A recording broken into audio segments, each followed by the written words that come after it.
translate.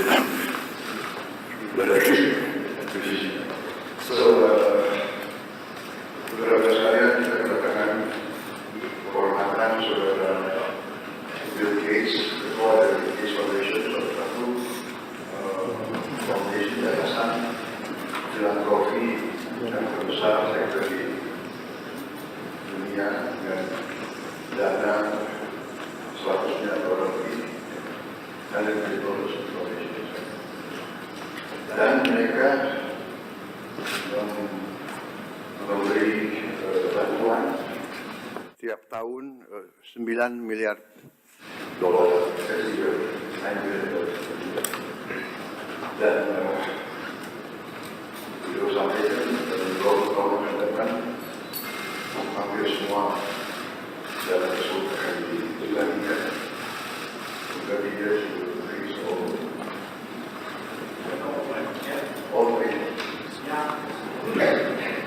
semua akan diserahkan. Dan inilah apa ya pendekatan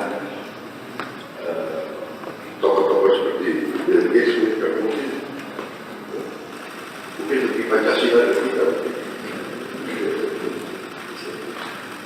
Dan ini sesuatu yang menarik. Nah, tadi saya bicara dengan beliau telah memberi hibah ke Indonesia senilai 159 juta dolar, di kesehatan 119 juta, pertanian 5 juta, teknologi 5 juta, bantuan sosial lainnya lintas sektor programnya lebih dari 20 juta.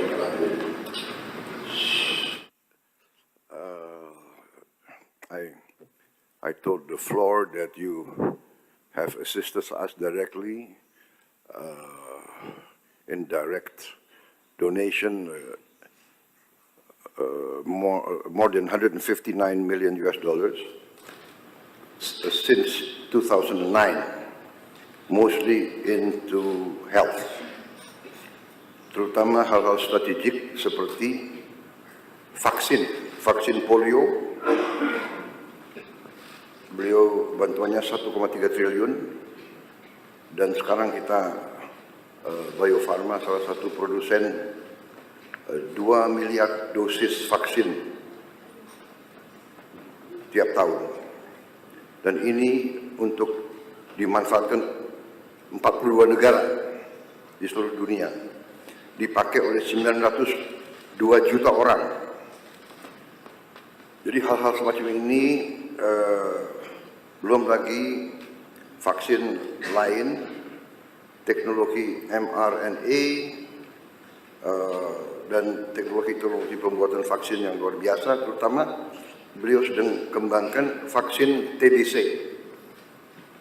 untuk dunia, tapi Indonesia akan jadi salah satu tempat yang akan diuji coba. Dan kita harus mengetahui bahwa TBC memakan korban kita cukup besar, yang meninggal hampir 100.000 tiap tahun, dan itu tekad kita untuk menurunkan. Dan beliau menunjukkan komitmen beliau untuk terus bantu kita di bidang itu. Juga untuk beliau sedang kembangkan vaksin malaria. So basically I informed them of all your commitments to help us control these very dangerous diseases that are endemic in our country, and the success of the polio vaccine. And we look forward to a breakthrough in the malaria and TBC, which I think will not be too far in the future. Saya kira banyak sekali yang bisa kita bicarakan, tapi untuk mempersingkat, kita buka saja. Maybe we invite you to give us a bit of your ideas, your vision for the future. And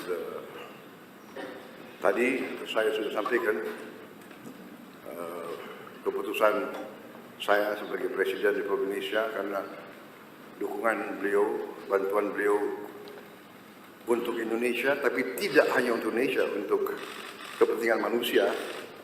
Saya akan menggelar rapat Dewan Tanda Kehormatan karena saya ingin atas nama bangsa Indonesia memberi bintang tertinggi kita untuk seorang warga negara asing karena jasa-jasanya untuk bantu rakyat Indonesia dan rakyat dunia.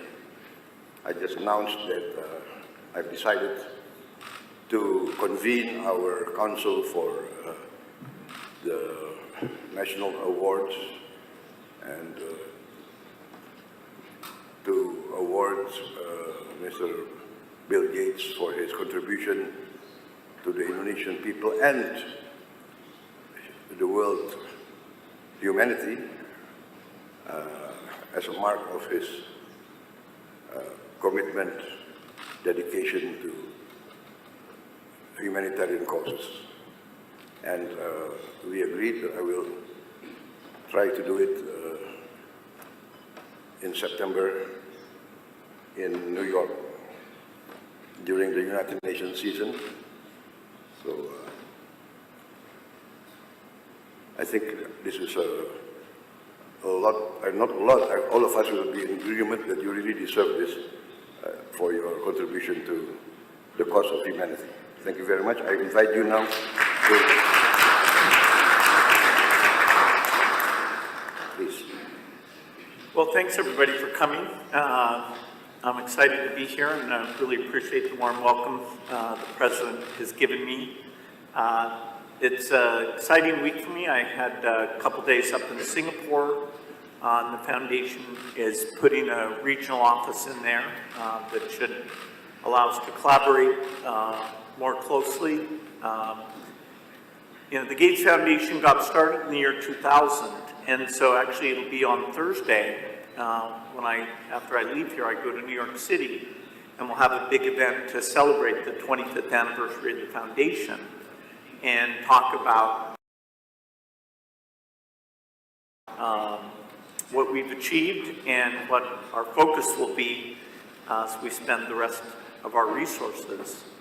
As you've heard, we mostly work in health, and when I saw that my ownership of Microsoft would be very valuable, I had to ask, what could I do that would have high impact?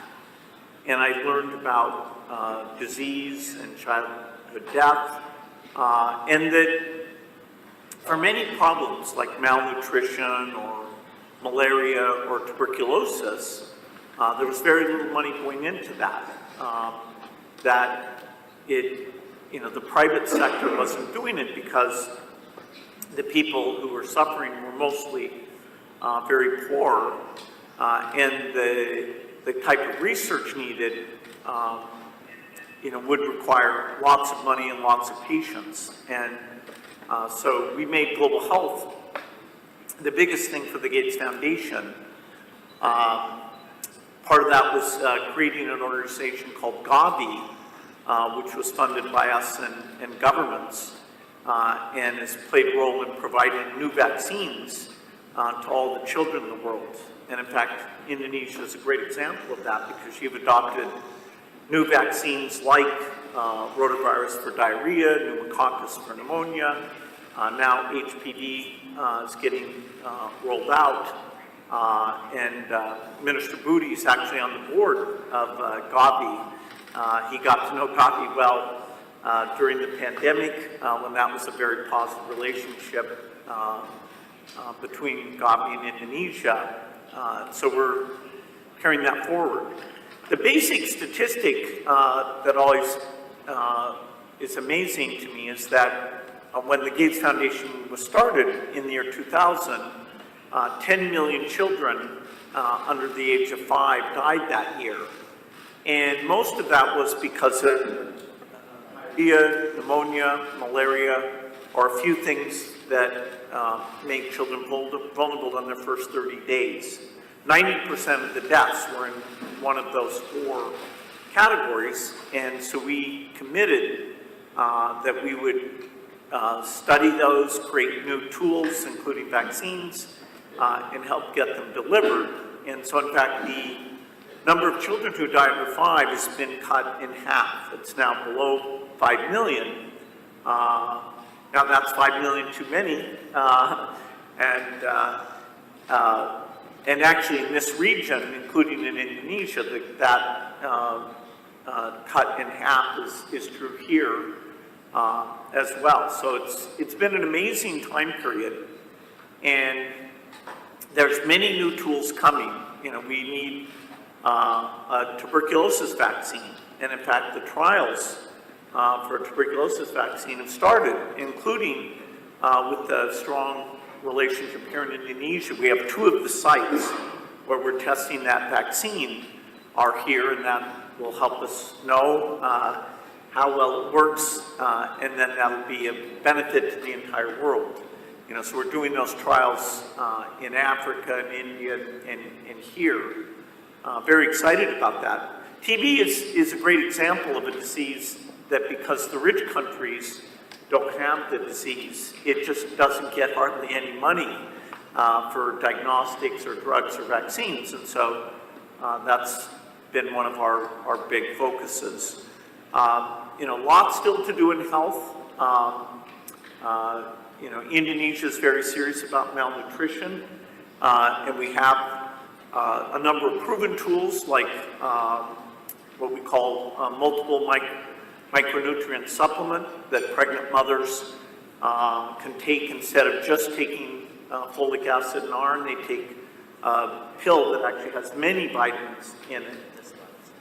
Indonesia is one of the first to launch that with the goal to get that to all pregnant women very quickly, and it really makes a big difference. A lot of women have anemia, which is an iron deficiency, and so the foundation has an approach where you can just go in one time and get an infusion, and it fixes the anemia. And so over the next year or 2, we'll come up with a plan to roll that out in Indonesia. So a lot still to be done in health, but the innovation pipeline is very strong, including in low-cost medicine. And of course, as we address infectious disease, where we still have this work to be done, then we also need to start working on heart disease and diabetes and other diseases where the tools will be inexpensive. The only other area to mention that the foundation works in is agriculture, trying to make seeds more productive and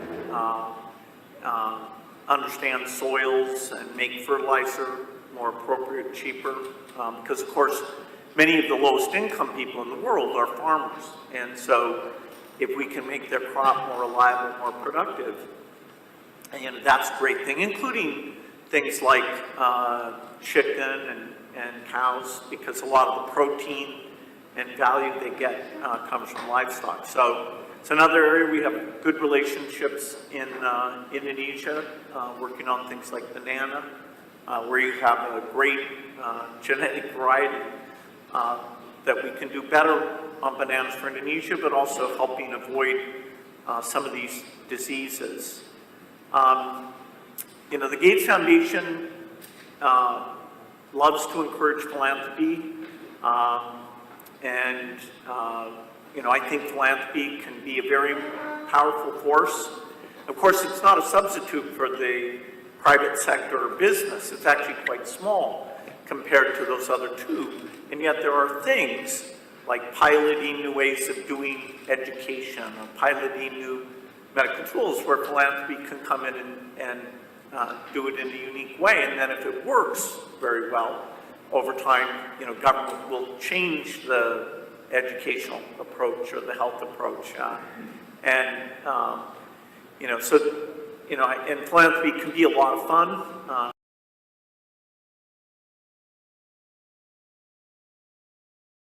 It can be very high impact. And so we've had collaborations, not just with the government, but also with some of the philanthropists in Indonesia. Dr. Tahir's worked with us over the years, the Tenoto Foundation, the Tahia Foundation, a number of you, and we look forward to expanding that. Philanthropy is growing quite a bit. For example, today in India, about half of the work we do is with philanthropists in India. And it's kind of a perfect combination because we understand the global science very well, and the local philanthropist understands how you communicate, how you work with the government. They can go and see, is it really working, is it not working?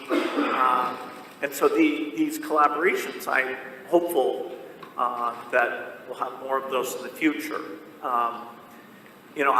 Even though there's a lot of challenges in the world today, some of the aid budgets are being cut in the rich countries because of the Ukrainian war and other challenges.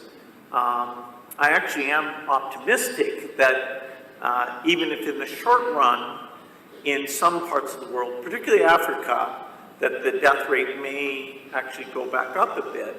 If we take a longer time frame, and look at the next 20 years, I think we can achieve a lot. We can finish polio. The only disease that was ever eradicated was smallpox, and so polio would be the second major disease. We're very close to doing that. And once we finish polio, we'd like to try and eradicate measles and malaria as well. We have some new tools for that. And of course, part of my optimism about the innovation is because we have now artificial intelligence.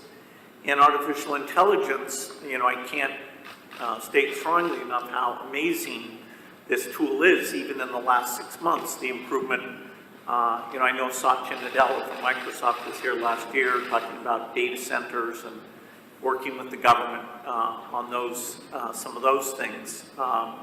But the AI is going to help us discover new tools, and even in the delivery of health and education and agriculture advice, we'll be using AI. So, I've really enjoyed the philanthropic work, and I look forward to doing more.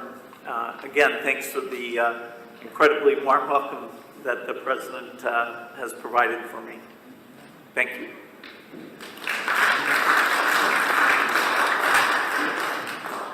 Mungkin ada yang mau menyampaikan pandangan atau pertanyaan, saya persilakan.